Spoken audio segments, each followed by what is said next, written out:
Ukrainian authorities are gradually restoring power, aided by the reconnection of the country's 4 nuclear plants, but millions of people were still in the dark after the most devastating Russian airstrikes of the war.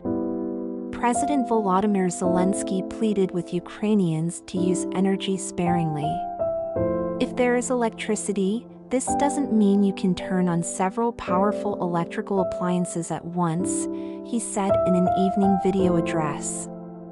He said 6 million people were still without power, half as many as there were in the immediate aftermath of the Russian assault on Wednesday. The attacks caused the worst damage so far in the conflict, leaving millions of people with no light, water, or heat, even as temperatures fell below zero. National power grid operator Ukrenergo said several hours earlier that 30% of electricity supplies were still out, and asked people to cut back on their energy use. Repairs crews are working around the clock, it said in a statement on Telegram. Mr. Zelensky went to the town of Vyshhorod just north of Kyiv yesterday to look at a 4-story building damaged by a Russian missile. He also visited one of the many emergency centers that have been set up to provide heat, water, electricity, and mobile communications. Together we will be able to go through this difficult path for our country. We will overcome all challenges and we will definitely win, he said in an earlier video statement. Moscow says the attacks on basic infrastructure are militarily legitimate and that Kyiv can end the suffering of its people if it yields to Russian demands. Ukraine says attacks intended to cause civilian misery are a war crime. Meanwhile, the European Union will step up efforts to provide Ukraine with support to restore and maintain power and heating, the head of the European Commission said. Russia insists it does not target civilians in the special military operation it launched in late February.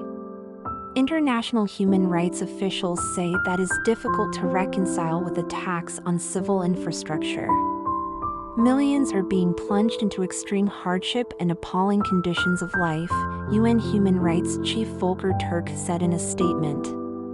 Moscow says it launched its operation in Ukraine to protect Russian speakers in what President Vladimir Putin has called an artificial country carved from Russian territory. Russia is first and foremost about people, their culture, their traditions, their history, which is passed down from generation to generation and absorbed with mother's milk, he said during a televised meeting with mothers of soldiers. Mr. Putin said he shared the women's pain, telling them that the main guarantee of our success is our unity. Ukraine and the West contend Mr. Putin has no justification for what they say is a war of conquest. British Foreign Minister James Cleverly visited Ukraine and pledged millions of pounds in further support, his office said on Friday. Cleverly, who met Mr. Zelensky on the trip, condemned Russia for its brutal attacks on civilians, hospitals, and energy infrastructure. Kyiv says Russia has incessantly shelled Kherson, the southern Ukrainian city that it abandoned earlier this month. The head of the local administration said on Friday that 15 people had been killed and 35 wounded in the last 6 days. Although the EU is developing more sanctions to slap on Russia, the 27-nation bloc is split over a group of 7 proposal to cap Russian seaborne oil prices. A meeting to discuss the idea, scheduled for yesterday, was cancelled, EU diplomats said. The International Atomic Energy Agency said the 3 nuclear plants on Ukrainian-held territory had been reconnected to the grid, 2 days after the attacks forced them to shut for the first time in 40 years. The 4th station, in Zaporizhzhia, is in Russian-controlled territory.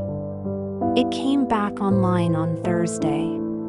Kyiv says the war reflects what it sees as malice towards Ukrainians dating back to Soviet and imperial days. This week, Ukrainians will observe the 90th anniversary of the Holodomor famine.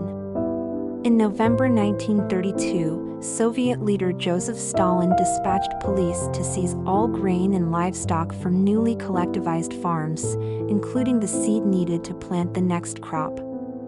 Germany's Bundestag parliament is expected to vote overwhelmingly to recognize it as a genocide, following similar moves this week by Ireland, Romania, and Moldova. Russia rejects accusations that the deaths were caused by a deliberate genocidal policy, saying Russians and other ethnic groups had also suffered because of the famine.